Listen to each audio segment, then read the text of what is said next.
नमस्कार दोस्तों, स्वागत है आपका अनुपम आईएएस एकेडमी पर। आज की वीडियो में हम देखेंगे कि जो दिल्ली सल्तनत है, उसकी पूरी प्रशासनिक व्यवस्था किस प्रकार से है। पिछले वीडियो में हमने देखा था कि जो दिल्ली सल्तनत की प्रशासनिक व्यवस्था है ओवरऑल, वह किस प्रकार की थी। आज हम डीप डाउन जाके देखेंगे कि प्रमुख प्रशासनिक अधिकारी कौन से हैं, कौन सा विभाग किसके लिए जिम्मेदार है, कौन किसको लीड कर रहा है और किसको किस तरह से उसका पारिश्रमिक मिल रहा है। वह सब कुछ हम डिटेल से समझेंगे। तो गुलाम वंश से लेकर लोधी वंश तक जो प्रशासनिक व्यवस्था है वह किस प्रकार से चल रही थी, उसे आज हम ठीक से समझेंगे। तो मैं अनुपम तिवारी स्वागत करता हूं आपका अपने इस YouTube चैनल पर। आइए देखें दिल्ली सल्तनत की प्रशासनिक व्यवस्था के विषय में। अगर आपको इस वीडियो का PDF चाहिए हो तो डिस्क्रिप्शन में आपको लिंक मिलेगा। लिंक से आप WhatsApp चैनल से जुड़ सकते हैं। वहां पर इस वीडियो का PDF आपको प्रोवाइड किया जाएगा। इसके साथ साथ इस वीडियो को आप लोग ज्यादा से ज्यादा लोगों तक शेयर कीजिए, जिससे हम लोग ज्यादा से ज्यादा लोगों तक अपनी पहुंच को बना सके। सबसे पहली चीज हम देखते हैं जो इनकी प्रशासनिक संरचना है। इसमें जो प्रशासनिक व्यवस्था है वह हम पाते हैं कि जो फारसी पद्धति है, यानी कि जो फारसी अरबी पद्धति है, उसी पर यह व्यवस्था बनी हुई है। क्या व्यवस्था है? हम देखते हैं विभागों की व्यवस्था। तो विशेष विभाग होते हैं, जैसे काजी है जो न्यायाधीश का काम करता है, जो दीवान है वह राजस्व अधिकारी है, अमीर है जो सैन्य अधिकारी हैं। तो एक तरह से विभागीय व्यवस्था है और इसी विभागीय व्यवस्था के माध्यम से जो प्रशासनिक व्यवस्था है उसको चलाया जा रहा है। शासन का मुख्य काम क्या है? न्याय व्यवस्था और राजस्व व्यवस्था, दोनों व्यवस्थाएं ठीक तरीके से चलती रहे, यही प्रशासन का मुख्य काम है। तो अरबी फारसी व्यवस्था पर आधारित प्रशासनिक संरचना है। विभागों की नियुक्ति हो रही है या विभाग बनाए जा रहे हैं, उन विभागों के विभागाध्यक्ष हैं और उन्हीं के माध्यम से पूरी प्रशासनिक व्यवस्था चल रही है। इसके अलावा जो सैन्य संगठन है वह किस प्रकार से है? यह है आपका तुर्क मंगोल पद्धति पर आधारित, यानी जो प्रशासनिक व्यवस्था है वह फारसी अरबी पद्धति पर आधारित है। जो सैन्य व्यवस्था है वह तुर्क मंगोल पद्धति पर आधारित है, यानी जो स्ट्रक्चर है वह तुर्क मंगोलों का स्ट्रक्चर है। ऐसा स्ट्रक्चर है जो तुर्क मंगोल है। इनकी सेना व्यवस्था में कुछ खास चीजें हम देख पाते हैं, जैसे इनकी सेना काफी मजबूत है और जो संगठित सैन्य ढांचा है वह हमको दिखता है।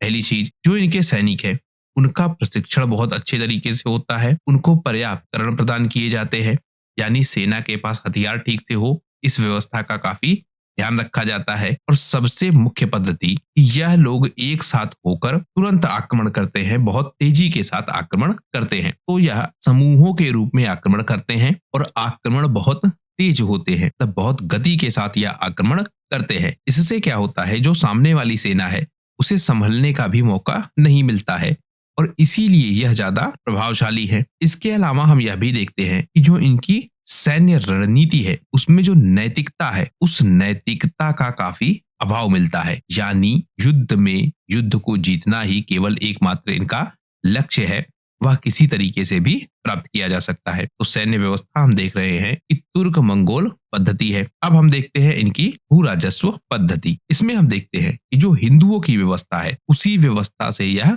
चल रहा था। अब तीन तरह की व्यवस्थाएं हैं। प्रशासनिक व्यवस्था जहां पर विभाग है, सैन्य व्यवस्था जो तुर्क मंगोल पद्धति पर आधारित है और जो भू राजस्व व्यवस्था है वह हिंदुओं की व्यवस्था से प्रेरित है। तो यह व्यवस्था कैसी है? सबसे पहले जो कृषक है और भूमि मालिक है, इनके बीच किस तरह का संबंध है? तो हम पाते हैं कि जो भूमि है वह ज्यादातर होती थी राजा के पास और जो किसान है उस भूमि पर उत्पादन करते थे। तो भूमि का जो मालिकाना हक है वह राजा के पास है और जो किसान है वह कृषि कार्य करके फसल पैदा करते हैं। राजस्व के प्रकार अगर हम देखें तो कई तरह के राजस्व लिए जा रहे हैं और उनको अलग अलग माध्यमों से भी लिया जा रहा है, जैसे अनाज के रूप में भी कर लिया जाएगा, नगद भुगतान के रूप में भी कर लिया जाएगा और कभी कभी उपहारों के रूप में भी कर लिया जाएगा।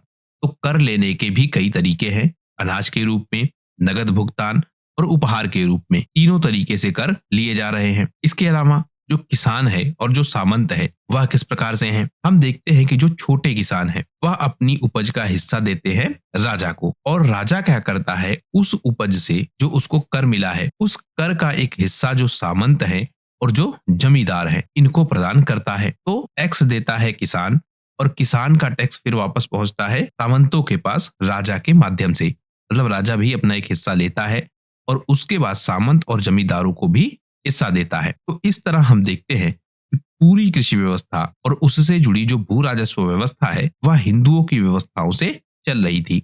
यानी हिंदू समाज में इसी तरह की व्यवस्था थी और वही व्यवस्था दिल्ली सल्तनत ने भी अपनाई और उसी के माध्यम से भू राजस्व एकत्रित किया। अब हमने देखा जो सुल्तान है और जो बादशाह है, इनके बीच जो अंतर है वह अंतर आपको देखना पड़ेगा।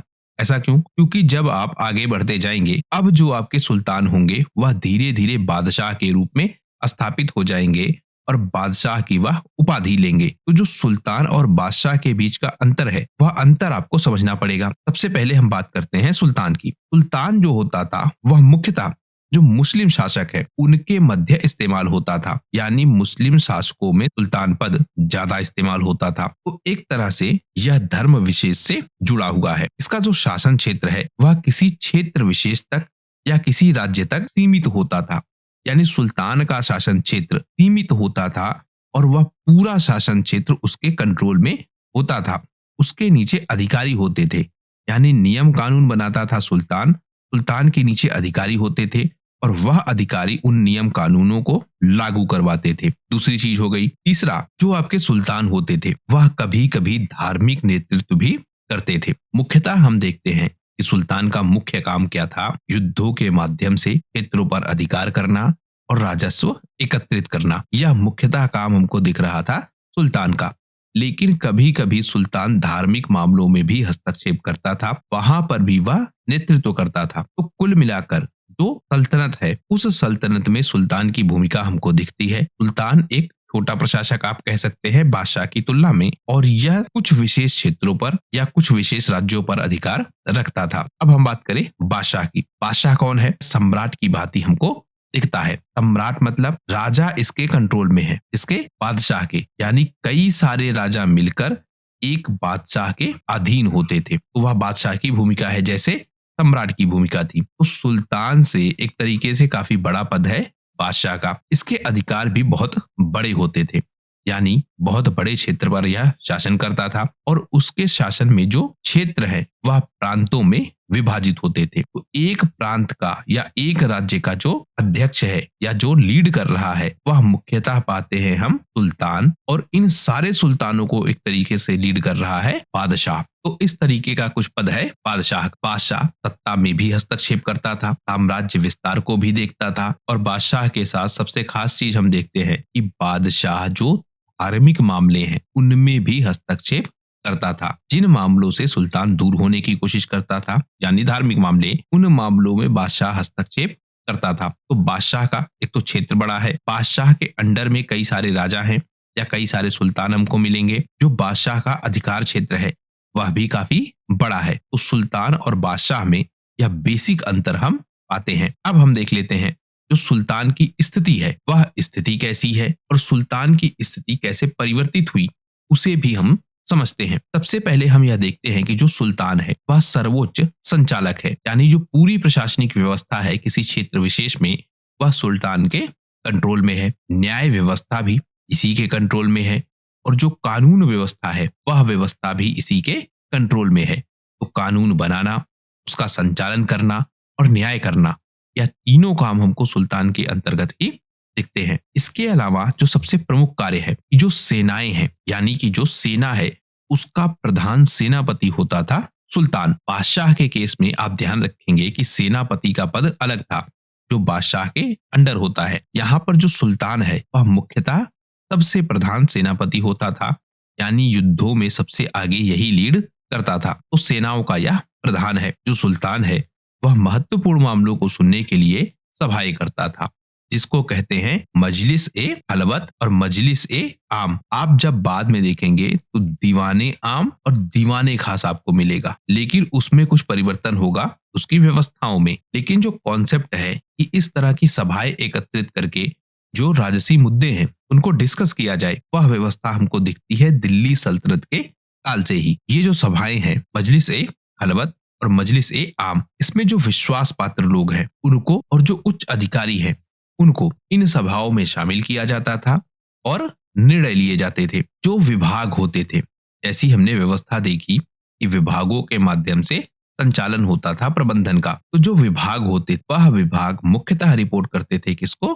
सुल्तान को। तो जितने भी विभाग होते थे वह सारे विभाग मिलकर सुल्तान को रिपोर्ट करते थे। यानी जो फाइनल अथॉरिटी है रिपोर्टिंग की, वह कौन है? सुल्तान। बहुत सारे हम मंत्री देखते हैं और इन मंत्रियों का काम क्या है? इनको जो विभाग एलोकेट किए गए हैं, यानी एक विभाग है, उस विभाग का एक मंत्री होता था। इसी तरह से जो दूसरा विभाग है उसका भी एक मंत्री है और यह मंत्री रिपोर्ट करते थे किसको?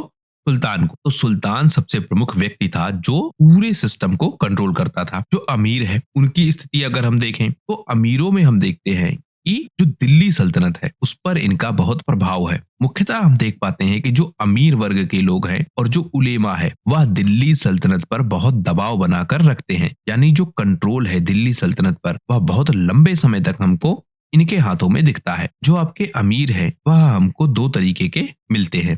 पहला जो तुर्कीदास अमीर है और जो गैर तुर्की या ताजिक अमीर है। दो तरीके के अमीर है। तुर्कीदास मतलब ऐसे अमीर जो तुर्की से कनेक्टेड है और ऐसे अमीर जो तुर्की से कनेक्टेड नहीं है, गैर तुर्की।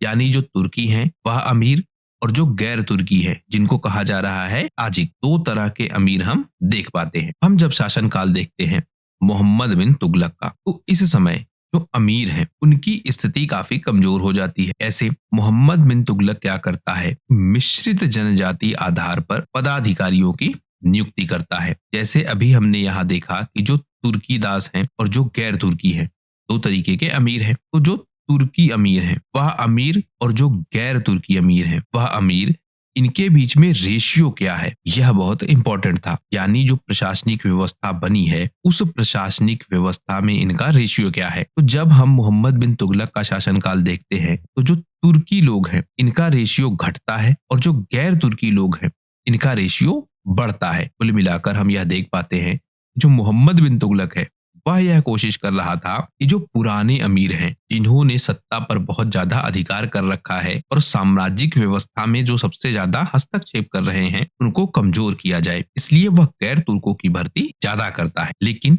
जब काल आता है लोधियों का तो उस समय जो अमीर हैं यह ज्यादा प्रभावशाली हो जाते हैं और अमीरों का प्रधान कहा जाता है सुल्तान को। यानी सुल्तान की जो स्थिति है वह अमीरों में एक नेता के रूप में है। यानी जितने अमीर हैं उनमें सबका अग्रणी है, उसे कहा जा रहा है सुल्तान। तब लोधियों के शासनकाल के दौरान, तो लोधियों के टाइम पे हम देखते हैं जो अमीर है उनका सम्मान काफी बढ़ जाता है। दूसरे तरीके से आप कह सकते हैं कि जो सुल्तान की भूमिका है वह भूमिका काफी कम हो जाती है। तो जो लोधी काल है इसको स्वर्ण काल कहा जाता है अमीरों का, क्योंकि अमीर सबसे ज्यादा ताकतवर लोधियों के शासनकाल में ही हमको दिखते हैं। हम बात कर रहे हैं दिल्ली सल्तनत की। वहीं जो अलाउद्दीन का शासनकाल है और जो बलबन का शासनकाल है यह सबसे कमजोर काल है अमीरों के लिए। मतलब यहाँ पर जो अमीरों की स्थिति है वह सबसे खराब है। अब ऐसा क्यों है? क्योंकि अलाउद्दीन के पास बहुत सारी शक्ति थी, बहुत सारे उसने ऐसे सुधार किए थे जिससे जो सत्ता का केंद्रीकरण है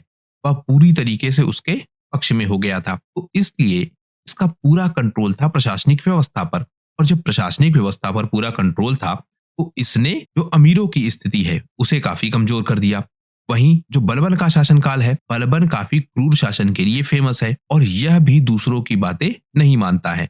यानी जो अमीरों का प्रभाव था वह प्रभाव बलबन के शासनकाल के दौरान भी कम हो जाता है। तो अलाउद्दीन और बलबन इन दोनों के शासनकाल में हम देखते हैं कि अमीरों का प्रभाव कम होता है। जो लोधी वंश है उस समय हम देखते हैं कि अमीरों का प्रभाव काफी बढ़ा हुआ होता है। बाद में हम देखते हैं कि जो आपके यह अमीर हैं यह विद्रोह करते हैं।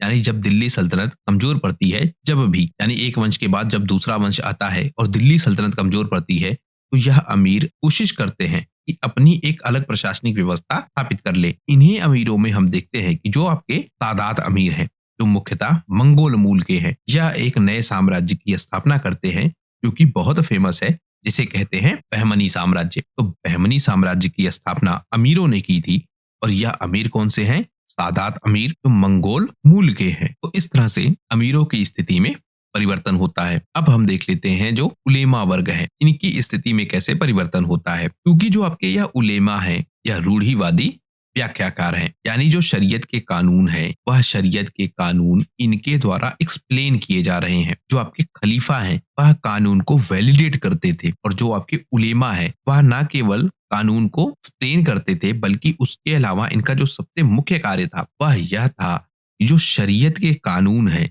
और जो हदीस है उस पर आधारित जो सामाजिक व्यवस्था है वह ठीक से चल रही है या नहीं चल रही है, वह ज्यादा इनका काम था। बेसिकली इनका काम ज्यादा होता था ऑडिट से रिलेटेड। तो उलेमा वर्ग की स्थिति हम समझते हैं। जो उलेमा है यह मुख्यतः क्या करते थे, शरीयत को एक्सप्लेन करते थे, और इस वजह से हम देखते हैं कि इनके दो मुख्य कार्य हमको दिखते हैं। पहला, यह सुल्तान को सलाह देते थे कि सुल्तान किस तरह से धार्मिक विषयों पर निर्णय ले, कैसे धार्मिक विषयों पर कानून बनाए, उन सब को यह लोग बताते थे। तो यह एक तो सुल्तान के सलाहकार हैं। दूसरा जो सबसे प्रमुख कार्य है, जो न्याय व्यवस्था है, वह न्याय व्यवस्था हमको उलेमाओं के अंडर ही दिखती है। तो न्यायिक व्यवस्था पर इनका पूरा कंट्रोल है, यह भी हमको दिखता है। तो एक तो धार्मिक सलाहकार हैं सुल्तान के, दूसरा जो न्यायिक व्यवस्था है उस पर इनका पूरा अधिकार है। दो तरह के कार्य है। हम देखते हैं जब बलबन का शासनकाल, तो यहाँ पे जो उलेमा है उनको कुछ राजनीतिक संरक्षण प्राप्त होता है, लेकिन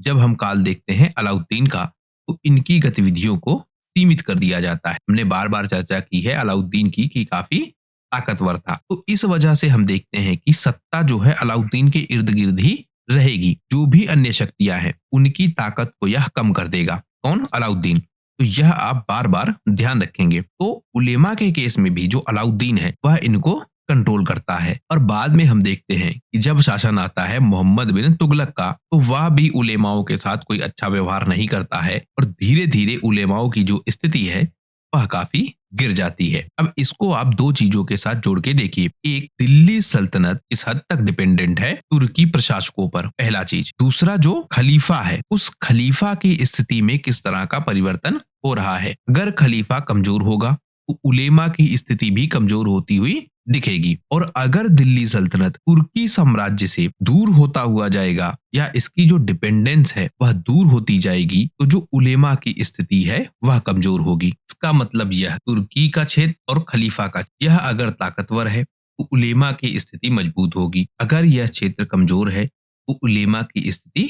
कमजोर होगी। कुछ इस तरह का रिलेशन हमको दिखता है। तो उलेमाओं की स्थिति इस तरह से बदलती है। अब हम समझे जो केंद्रीय सरकार है या जो सेंट्रल गवर्नमेंट है वह किस तरह से चल रही है। तो हम देखते हैं कि जो सेंट्रल गवर्नमेंट है वह मुख्यतः डिपेंडेंट है मंत्रियों पर, जिन्हें कहा जाता है शाही दीवान। अब यहाँ से आप ध्यान रखेंगे, प्रीलिम्स के आपको बहुत सारे फैक्ट मिलेंगे, बार बार प्रश्न यहाँ से पूछे जाते हैं। तो शाही दीवान सबसे प्रमुख है, इस पे केंद्रीय प्रशासनिक व्यवस्था टिकी हुई है। बर्नी अपने उल्लेखों में बताते हैं कि 4 मुख्य मंत्री हैं जो प्रशासन को देख रहे हैं, और पूरी प्रशासनिक व्यवस्था इन्हीं पर टिकी है। मंत्रियों को क्या कहेंगे?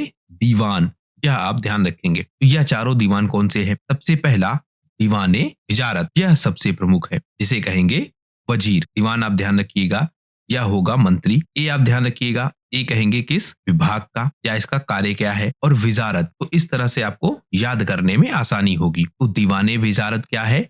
वजीर है, और यह सबसे प्रमुख मंत्री है। इसका कार्य क्या है? जो राजस्व विभाग है वह इसी के कंट्रोल में आता है, यानी राज्य का जो खजाना है और राज्य की जो वित्त व्यवस्था है वह पूरी तरीके से इसी वजीर के अंतर्गत आती है। दूसरा, दीवाने अर्ज अथवा आरिजे मुमालिक, यह एक दूसरा प्रमुख मंत्री है। इसका काम क्या है? यह सैन्य विभाग का प्रमुख है। जो सैनिक हैं उनकी भर्ती करना, उनको वेतन किस प्रकार से दिया जाएगा, उनकी ट्रेनिंग किस प्रकार से होगी, जो युद्ध होगा उस युद्ध में जो सेना का प्रबंधन है वह किस प्रकार से होगा, यह सारा काम आरिजे मुमालिक या दीवाने अर्ज देखता था। तो यह दूसरा प्रमुख मंत्री हो गया। अब हम देखते हैं तीसरा, दीवाने इंशा। इसका काम क्या है? जो पत्राचार की व्यवस्था है, जो प्रशासनिक विभाग है वह यह देखता है, और इसका एक प्रमुख है जिसे कहेंगे दबीरे खास। मतलब दीवाने इंशा जो मंत्री है इसका भी एक प्रमुख है जिसे कहेंगे दबीरे खास। और मिनहाजुद्दीन सिराज ने इसे एक अन्य नाम से भी पुकारा है, दीवाने अशरफ। और जो दीवाने मुमालिक है वह इसका प्रधान है। तो कई सारे शब्द आपको मिले। एक तो हो गया दीवाने इंशा जो सबसे प्रमुख मंत्री है। इसका काम क्या है? पत्राचार और प्रशासनिक विभाग को देखना। इसके अंडर आपको मिलेगा दबीरे खास, और एक मिलेगा आपको दीवाने अशरफ। उसके अलावा एक मिलेगा आपको दीवाने मुमालिक। तो 3 मंत्री आपको दिख रहे हैं दीवाने इंशा के कंट्रोल में। फिर चौथा सबसे प्रमुख दीवाने रसातल। इसका काम क्या है? जो विदेश नीति है और जो राजनयिक संबंध है उसको यह देखता है। हालांकि जो डॉक्टर आई और कुरैशी हैं वह कहते हैं कि यह धार्मिक विषयों से संबंधित था। यानी इसके पद को लेकर दो मत है। एक, यह विदेश नीति को देखता था, दूसरा यह धार्मिक विषयों को देखता था। तो सबसे प्रमुख जो यह चार मंत्री हैं जिनकी चर्चा बरनी करता है वह हमने देख लिए। अब हम देख लेते हैं अन्य मंत्रियों को। जैसे हमने देखा दीवाने विजारत को, तो इसके विषय में भी हमको थोड़ा और जानना होगा। जो यह आपका दीवाने विजारत है यानी जो वजीर है, यह राजस्व विभाग देखेगा, वित्त मंत्री के रूप में काम करेगा और जो सबसे प्रमुख अधिकारी है यानी जितने भी अन्य वजीर है वह कहीं ना कहीं उनको भी लीड करता था। तो सबसे प्रमुख यह वजीर है। इसके अधीन कई सारे विभाग हमको दिखते हैं, जैसे दीवाने इशराफ, यह लेखा परीक्षा विभाग है। दीवाने विजारत जो इसका खुद का विभाग है, राजस्व विभाग, उसे भी लीड करेगा। दीवाने इमारत जो लोक निर्माण का कार्य देखती थी। दीवाने अमीर को ही जो कृषि विभाग को देखता था, तो यह भी बहुत इंपॉर्टेंट है, दीवाने अमीर को ही। तो यह सारे प्रमुख विभाग हैं इसके अंतर्गत। इसके अलावा इसकी सहायता के लिए भी कई सारे वजीर हमको दिखते हैं, जैसे मुस्तके मुमालिक जो महालेखा परीक्षक है, मुशरिफे मुमालिक जो महालेखाकार है, मजूमदार जो शेष राशि का हिसाब किताब रखता है, और खनिज, यह आप जरूर ध्यान रखिएगा, यह कोषाध्यक्ष है। तो इसके अंडर कई सारे मंत्री हैं, कई सारे नाइब वजीर हैं। नाइब वजीर मतलब उप वजीर आप कह सकते हैं। तो जो आपका यह दीवाने विजारत है, इसके कंट्रोल में बहुत बड़ा विभाग हमको दिखता है और उसमें जो डिवीजन है वह भी काफी ज्यादा हम पाते हैं। यह जो विजारत की व्यवस्था है या विजारत को एक संस्था के रूप में जिस तरह से डेवलप किया गया, यह व्यवस्था कहाँ की थी? तो अब्बासी खलीफा है उनकी व्यवस्था यह हमको दिखती है। तो वजीर का पद हमने समझ लिया। अब हम देखते हैं इसकी स्थिति में किस प्रकार से परिवर्तन हुआ। जब होता है आपका गजनवियों का शासन, उस समय जो वजीर का पद है वह सबसे महत्वपूर्ण पद है और उसकी जो महत्ता है वह सबसे ज्यादा है। तुगलक काल में हम देखते हैं जो आपका गयासुद्दीन तुगलक, वह वजीर की व्यवस्था में कुछ परिवर्तन करता है। ऐसा परिवर्तन, यह जो पूर्व वजीर है यानी जो पुराने वजीर हैं उनको नियुक्त करता है और उनसे सलाह मशविरा करता है। इसमें ख्वाजा खातिर, ख्वाजा महजब और निजामुल मुल्क जुनैदी, यह वह वजीर है जो भूतपूर्व है यानी जो रिटायर्ड हो चुके हैं, उनको यह फिर से रिक्रूट करता है और इनसे यह सलाह मशविरा लेता है। यानी जो नए वजीर है उस पर इसे भरोसा नहीं है। इसके साथ साथ हम यह भी देखते हैं कि जो तुगलक काल है वह भारतीय वजीरों का स्वर्ण काल था या मुस्लिम भारतीय वजीरों का स्वर्ण काल था, या हम कहे जो दिल्ली सल्तनत है उसमें वजीरों का स्वर्ण काल था। और सबसे फेमस हम देखते हैं फिरोज शाह तुगलक का शासन काल। इस समय जो वजीरों की स्थिति है वह सबसे मजबूत होती है। फिर शासन आएगा सैयद सुल्तानों का। उस समय हम देखते हैं कि इनकी हैसियत धीरे धीरे घटने लगती है और अब इनको युद्ध के लिए भी भेजा जाने लगता है, यानी प्रशासनिक कार्यों से हटाकर इनको सैन्य कार्यों में भी इस्तेमाल किया जाता है। कब?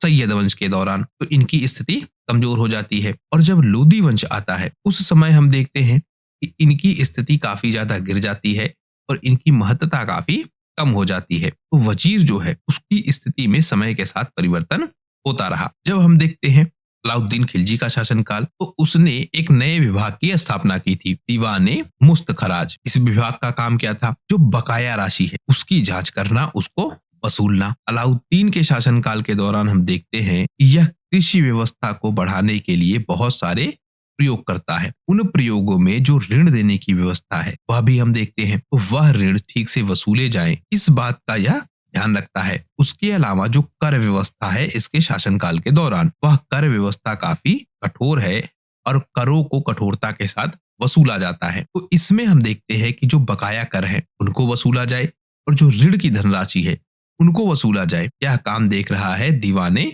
मुस्तखराज। फिर जो दीवाने अमीर को ही है, यह सबसे ज्यादा ताकतवर होगा मोहम्मद बिन तुगलक के शासनकाल में। इसका काम क्या था? जो माल गुजारी व्यवस्था है वह ठीक से चलती रहे और सबसे प्रमुख जो खेती है वह ठीक से होती रहे, यानी कृषि व्यवस्था इसके कंट्रोल में सबसे ज्यादा हमें दिखती है। तो यहाँ पर जो दीवाने अमीर को ही है वह काफी मजबूत हो जाता है। जो वजीर हैं इनको ज्यादातर केसेस में हम देखते हैं कि नगद वेतन दिया जाता था, लेकिन कभी कभी हम यह भी देखते हैं कि इनको भूमि में हिस्सा भी दिया जाता था। तो इनको पारितोषिक या इनको वेतन किस प्रकार से मिलता था? कभी कभी नगद और कभी कभी भूमि में हिस्सा। लेकिन हम यह भी देखते हैं कि कभी कभी इनको उपहार भी दिया जाता था और वह भी काफी बड़े बड़े। जैसे जो आपके अफीफ है वह एक विवरण देते हैं। वह कहते हैं कि फिरोज शाह तुगलक ने अपने वजीर की कन्या के विवाह में 11,000 से लेकर 15,000 तक के बीच टंके उपहार में दिए। तो इस तरह के विवरण भी हमको मिलते हैं, जिससे हम यह जान पाते हैं कि जो वजीर है इनको नगद वेतन, भूमि राजस्व और उसके अलावा कभी कभी उपहार भी दिए जाते थे। अब हम देख लेते हैं अन्य प्रमुख अधिकारियों को। यह जो बाकी बचे हुए अधिकारी हैं यह भी बहुत फेमस है और इनसे भी बार बार प्रश्न पूछे जाते हैं। तो एक एक को हम डिटेल में देख लेते हैं। सबसे पहले जो काजी उल गुजात है, यह एक प्रमुख अधिकारी है जो मुख्यतः क्या है, न्यायाधीश है। तो काजी से आप ध्यान रखिएगा, यह क्या है, न्यायाधीश। का काम क्या होगा, जो शरिया के कानून है उसके हिसाब से न्याय व्यवस्था चले उसे यह देखेगा। और जो काजी हैं उनकी नियुक्ति भी यह करता था। तो एक तरह से जो धार्मिक मामले हैं उनमें यह सलाहकार है और न्याय व्यवस्था को यह देखता है। तो काजी उल गुजात एक पहला पद हो गया। दूसरा सद्र उस सुदूर, यह काम क्या देखेगा, जो धार्मिक मामले हैं और जो शैक्षणिक मामले हैं उनको यह देखता था। यानी सबसे ज्यादा जो वक्फ की संपत्ति है उसको यह देखता था। धार्मिक मामला हो गया, जो मदरसे हैं उनमें शिक्षा व्यवस्था ठीक से चले लेकिन वह शिक्षा व्यवस्था धार्मिक सिद्धांतों पर आधारित हो, वह भी देखता है। तो धार्मिक कार्य, शिक्षा व्यवस्था। इसके अलावा जो जकात, यह भी धार्मिक व्यवस्था है। मतलब मुस्लिम समाज में एक व्यवस्था है कि अपनी आय का एक हिस्सा गरीबों के लिए निकाला जाए, लेकिन वह हिस्सा जाता था राजकोष में और उसको देखता कौन था, सद्र उस सुदूर। तो सद्र उस सुदूर क्या करता था, उस जकात की धनराशि को जमा करता था और यह कोशिश करता था कि वह जकात की धनराशि नियमों के हिसाब से पुनर्वितरित हो, यानी गरीबों में बांट दी जाए। यह काम भी यह देखता था। और उसके साथ साथ जो धार्मिक मामले हैं और जो न्यायिक मामले हैं उसमें यह सुल्तान को सलाह भी देता था। तो दो प्रमुख अधिकारी हमने देख लिए। पहला हम देखें बरीदे मुमालिक। इसकी चर्चा हमने बार बार की है पहले। जो आपका बरीद है यह क्या देखेगा, गुप्तचर विभाग। तो जो खुफिया विभाग है और जो डाक विभाग है उसका यह प्रमुख है। यह जानकारी एकत्रित करना, संदेश वाहकों की व्यवस्था करना और जो आंतरिक संकट है और जो बाह्य संकट है उसकी रिपोर्ट देना किसे, सुल्तान को। तो बरीद गुप्तचर विभाग को देखेगा। इसके अलावा वकीले दर, यह क्या देखेगा, यह निजी सचिव है सुल्तान का। तो दरबार के मामले देखना, दरबार के जो प्रबंधन है उनको देखना, दिनचर्या को देखना, जो आदेश है सुल्तान को उनका पालन करना, जो विदेशी दूत है उस रूप में भी काम करना। मतलब सुल्तान की तरफ से किसी दूसरे सुल्तान के दरबार में जाना, किसी दूसरे राज्य में जाना, यह सब काम भी यह देखता था। तो वकीले दर। इसके अलावा मुहतसिब, यह काम क्या देखेगा, जो नैतिक कार्य है और जो सार्वजनिक व्यवहार है, यानी जो एथिकल प्रिंसिपल है और जो एथिकल प्रिंसिपल लागू हो रहे हैं, लोगों का जो सोशल रिएक्शन है उसको यह देखता था। तो समाज में नैतिकता बनी रहे वह इसके कंट्रोल में है। और इसलिए हम देख पाते हैं कि जो बाजारों में कीमतें और जो माप तौल की निगरानी है वह काम भी इसको सौंपा गया है। सामाजिक नियम ठीक से काम कर रहे हों वह काम भी देखता है। जो शिष्टाचार की व्यवस्था है, जो नैतिकता की व्यवस्था है उसको देखता है। इसके अलावा जो सामाजिक बुराइयां हैं जैसे शराब, जुआ, यह सब ना हो या इन सब पर कंट्रोल हो, वह काम भी यह देखेगा। तो मुहतसिब आप ध्यान रखिएगा, एक चीज जिसमें जो सबसे इंपॉर्टेंट है यह कीमतों को भी देखता था। यानी किस तरह से किस कीमत पर कोई सामान बिक रहा है, मापतौल की जो व्यवस्था है वह ठीक से चल रही है या नहीं है, उन सबको यह देखता था। फिर दीवाने रियासत, यह बाजार व्यवस्था और जो आर्थिक व्यवस्था है उनको देखता था। जैसे बाजार में और जो बाजार में हो रहा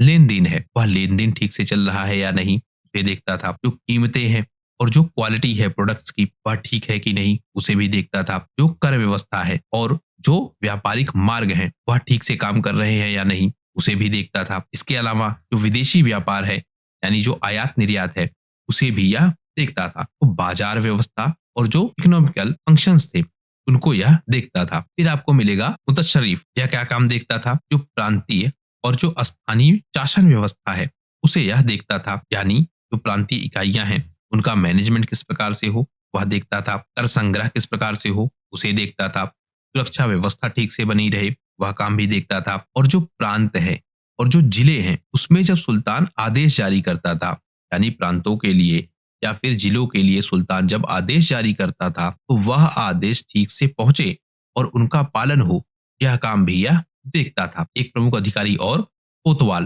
कोतवाल का काम क्या है, यह जो राजधानी क्षेत्र है दिल्ली का क्षेत्र, वहां का प्रशासन और वहां की सुरक्षा व्यवस्था देखता था। तो न्यायिक और पुलिस दोनों का काम यह करता था दिल्ली के क्षेत्र में। तो इस तरह से हम बहुत सारे अधिकारियों को देख पाते हैं जो केंद्रीय प्रशासन भूमिका में दिखाई देते हैं। अभी हमने प्रांतीय प्रशासक नहीं देखे हैं। यह आप ध्यान रखिएगा, जो प्रांतीय प्रशासक हैं वह अलग है, उन्हें भी हम देखेंगे। अभी हम केंद्रीय प्रशासकों को देख रहे हैं। एक तथ्य हमको और मिलता है, जो कारखानों का विकास वह किस प्रकार से होता है। यह एक एडिशनल तथ्य है जिसे आपको ध्यान में रखना होगा, क्योंकि इससे जो रेलिवेंसी है इकोनॉमिकल सिस्टम की, उसे आप ठीक से समझ पाएंगे। तो हम देखते हैं कि जो कारखानों का विकास है वह फिरोज शाह तुगलक के काल में बहुत ज्यादा हमको दिखता नहीं है, लेकिन कुछ जगहों पर राजकीय कारखाने हमको मिल सकते हैं या उस तरह की व्यवस्था हमको थोड़ी बहुत दिखती है। तो जो आपके इतिहासकार हैं वह इसका उल्लेख नहीं करते हैं कि कारखाने इसके शासनकाल में स्थापित हैं, लेकिन जो इसकी व्यवस्थाएं हैं उससे ऐसा लगता है कि कुछ हद तक जो राजकीय कारखाने हैं वह धीरे धीरे स्थापित होना शुरू हो चुके हैं। वहीं जब हम देखते हैं शासनकाल मोहम्मद बिन तुगलक का, तो इस समय हम देखते हैं कि जो वस्त्र निर्माण शाला है, यानी कि जो कपड़ा बनाने का कारखाना है, वह कारखाना हमको विकसित हुआ दिखता है। जो आपके अफीफ हैं वह क्या करते हैं कि जो कारखाने हैं उनको दो भागों में बांटते हैं। तो यहाँ पर कारखानों का आपको वर्गीकरण भी मिलेगा। तो दो भागों में बांटा गया है। एक है आपका रातबी। रातबी किसे कहेंगे? ऐसे कारखाने जिसमें काम करने वाले लोग निश्चित वेतन पाते हैं, उनको कहेंगे रातबी। दूसरा गैर रातबी, तो यह वह लोग हैं जो निश्चित वेतन नहीं पाते हैं। तो दो तरह के कारखानों का उल्लेख भी हमको मिलता है। अब यहाँ से आप समझेंगे कि धीरे धीरे जो आर्थिक व्यवस्था है वह किस तरह से परिवर्तित होगी, और जो कृषि के अलावा अन्य क्षेत्र हैं उन क्षेत्रों में भी किस तरह से अर्थव्यवस्था ट्रांसफर होगी। यानी अब जो टैक्स का कलेक्शन होगा वह न केवल कृषि व्यवस्था से बल्कि कृषि व्यवस्था के अलावा कारखानों से भी होता हुआ हमको दिखेगा। तो दो तरह के कारखानों की चर्चा कर ली और कैसे कारखानों का विकास प्रारंभ हुआ वह भी हमने समझ लिया। एक अधिकारी हमको मिलता है मुतज शरीफ। यह काम क्या करता था? जो आपके कारखाने हैं वह इसी के कंट्रोल में रहते थे, यानी यह कारखानों को कंट्रोल करता था। तो इस तरह से हम देखते हैं कि जो दिल्ली सल्तनत की प्रशासनिक व्यवस्था है वह किस प्रकार से है। इस वीडियो में हमने चर्चा की कि उनकी केंद्रीय व्यवस्था किस प्रकार से है। आने वाले वीडियोज में हम चर्चा करेंगे कि इनकी प्रांतीय व्यवस्था कैसी है, इनकी जो सैन्य व्यवस्था है वह कैसी है, के प्रमुख अधिकारी कौन से हैं, कैसे विभाग हैं, इनकी जो राजस्व व्यवस्था है वह किस प्रकार से डेवलप है सेंट्रल लेवल पे भी और जो स्टेट लेवल पर भी, यानी जो प्रांत हैं उस पर। उसके अलावा कैसे कैसे अलग अलग डिविजन्स हैं, प्रांत कैसे हैं, जिले कैसे हैं, उसके बाद जो ग्राम प्रशासन है वह किस प्रकार से है, उन सब को हम काफी डिटेल से समझेंगे। इस वीडियो में फिलहाल सिर्फ इतना ही। आने वाली वीडियोज में हम इसे और डिटेल से कवर करेंगे। आशा करता हूँ यह वीडियो आपको पसंद आया होगा और आपकी परीक्षा के लिए काफी उपयोगी होगा। वीडियो यदि पसंद आया हो तो प्लीज शेयर कीजिए अपने दोस्तों के साथ, सब्सक्राइब कीजिए इस चैनल को। आपका हमसे जुड़ने के लिए बहुत बहुत धन्यवाद। आपका दिन शुभ हो।